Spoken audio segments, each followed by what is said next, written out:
ಬೀದರ್ ಜಿಲ್ಲೆಯಲ್ಲಿ ಕಳೆದ ವಾರ ಸುರಿದ ಭಾರೀ ಮಳೆಯಿಂದ ಕಮಲ್ನಗರ್ ಹಾಗೂ ಔರಾದ್ಬಿ ತಾಲೂಕಿನ ಅನೇಕ ಗ್ರಾಮಗಳಲ್ಲಿ ಬೆಳೆ, ರಸ್ತೆ, ಸೇತುವೆ ಹಾಗೂ ಕೆರೆಕಟ್ಟೆಗಳಿಗೆ ಗಂಭೀರ ಹಾನಿ ಸಂಭವಿಸಿದೆ. ಈ ಹಿನ್ನೆಲೆಯಲ್ಲಿ ಜಿಲ್ಲಾ ಉಸ್ತುವಾರಿ ಸಚಿವರಾದ ಶ್ರೀ ಈಶ್ವರ್ ಖಂಡ್ರೆ ಅವರು ಅಕ್ನಾಪುರ, ಮುದ್ಖೇಡ್, ನಂದಿ ಬಿಜ್ಜಳಗಾಂವ್ ಹಾಗೂ ಹೊಕ್ರಾಣ ಗ್ರಾಮಗಳಿಗೆ ಭೇಟಿ ನೀಡಿ ಹಾನಿಗೊಳಗಾದ ಪ್ರದೇಶಗಳನ್ನು ಪರಿಶೀಲನೆ ನಡೆಸಿದರು. ಈ ಸಂದರ್ಭದಲ್ಲಿ ಮಾತನಾಡಿದ ಅವರು, ಹಾನಿಯ ವಿವರಗಳನ್ನು ಸರ್ಕಾರದ ಗಮನಕ್ಕೆ ತಂದು ತ್ವರಿತ ಪರಿಹಾರ ಒದಗಿಸಲು ಕ್ರಮ ಕೈಗೊಳ್ಳುವುದಾಗಿ ಹಾಗೂ ರೈತರಿಗೆ ವಿಮಾ ಕಂಪನಿಗಳ ಮೂಲಕ ಬೆಳೆ ವಿಮೆ ದೊರಕುವಂತೆ ಸಹ ಕ್ರಮ ಕೈಗೊಳ್ಳುವುದಾಗಿ ಭರವಸೆ ನೀಡಿದ್ದರು. ರೈತರ ಹಾಗೂ ಜನರ ಕಷ್ಟಕ್ಕೆ ಸ್ಪಂದಿಸುವುದು ಸರ್ಕಾರದ ಪ್ರಥಮ ಕರ್ತವ್ಯ ಎಂದು ಸಚಿವರು ಹೇಳಿದ್ದರು.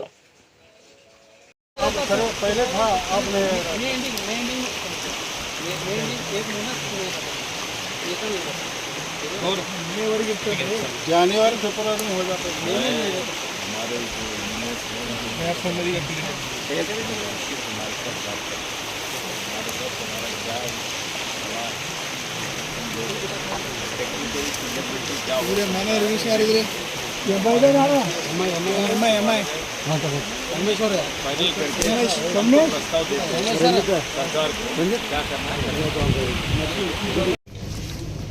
डिजाइन मारे क्वालिटी डिजाइन ಆಗಬಾರದು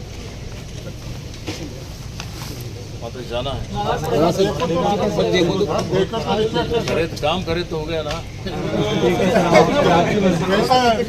हमको अच्छे भी लगते हैं आप देखो आप ಮಣ್ಣು ಕೊಚ್ಕೊಂಡು ಹೋಗಿದೆ, ಕೆಲವೊಂದು ಮನೆಗಳು ಬಿದ್ದಿದ್ದಾವೆ, ಬೆಳೆ ನಷ್ಟ ಆಗಿದೆ. ಇದಕ್ಕೆ ತತ್ಕ್ಷಣವೇ ಪರಿಹಾರ ಕೊಡುವಂತ ಒಂದು ಕೆಲಸ ಮಾಡಬೇಕು ಅಂತ ಸೂಚನೆಯನ್ನು ಕೊಟ್ಟಿದ್ದೇನೆ. ಮತ್ತೆ ಈ ಏನ್ ಟ್ಯಾಂಕ್ ಇದೆ, ಈ ಟ್ಯಾಂಕ್ ಇನ್ನೂ ಉತ್ತಮವಾಗಿದೆ.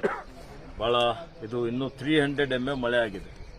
ಒಂದೇ ದಿವಸದಲ್ಲಿ 24 ತಾಸಿನಲ್ಲಿ 300 mm ಮಳೆ ಆಗಿದ್ದು ಇದು ದಾಖಲೆ.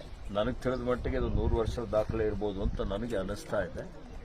ಇವತ್ತು ಅದಕ್ಕೆ ಮುಂದೆ ಏನಾದರೂ ಇದೇ ರೀತಿ ಇವತ್ತು ಅತಿವೃಷ್ಟಿಯಾಗಿ ಮಳೆ ಜಾಸ್ತಿ ಆಗಿ 300 mm ಮಳೆ ಬಿದ್ದರೂ ಸಹಿತ ಇಲ್ಲೇನು ಕೆರೆ ಇದೆ, ಕೆರೆಗೆ ಯಾವುದೇ ರೀತಿಯ ಧಕ್ಕೆ ಆಗಬಾರ್ದು, ರೈತರ ಬೆಳೆಗಳಿಗೆ ನಷ್ಟ ಆಗಬಾರ್ದು ಅನ್ನುವಂಥ ರೀತಿಯಲ್ಲಿ ಒಂದು ಇವರಿಗೆ ವಿನ್ಯಾಸ ಮಾಡಲಿಕ್ಕೆ ನಾನು ಹೇಳಿದ್ದೇನೆ. ವಿಸ್ತೃತ ಯೋಜನಾ ವರದಿ ತಯಾರು ಮಾಡಿದ ನಂತರ ಸರ್ಕಾರದ ವತಿಯಿಂದ ಪರಿಹಾರ ಕೊಡ್ತೀವಿ. NDRF, SDRF ಅಲ್ಲಿ ನೀರಾವರಿ ಹೊಲಗದ್ದೆಗಳಿಗೆ ನಷ್ಟ ಆಗಿದ್ದಕ್ಕೆ ಎಷ್ಟು ಪರಿಹಾರ ಇದೆ? 13,000 ಸಾವಿರ ಇರಬಹುದು. 13,600 ಮತ್ತೆ ಡ್ರೈ ಏರಿಯಾ ಇದ್ರೆ ಅದಕ್ಕೆ ಮೋಸ್ಟ್ಲಿ 6,000 8,000 ಏನೋ ಇದೆ. 8,500 ಇವತ್ತು ಒಣ ಭೂಮಿ ಇದ್ರೆ 8,500 ಪರ್ ಹೆಕ್ಟರ್ ಪರಿಹಾರ ಇದೆ. ನೀರಾವರಿ ಇದ್ರೆ 13,000 18,000 ನೀರಾವರಿಗೆ 18,000. ಈಗ ನೀರಾವರಿ ಇದ್ರೆ 18,000 ಮತ್ತೆ ನಿಮ್ಮ ಡ್ರೈ ಇದ್ರೆ 8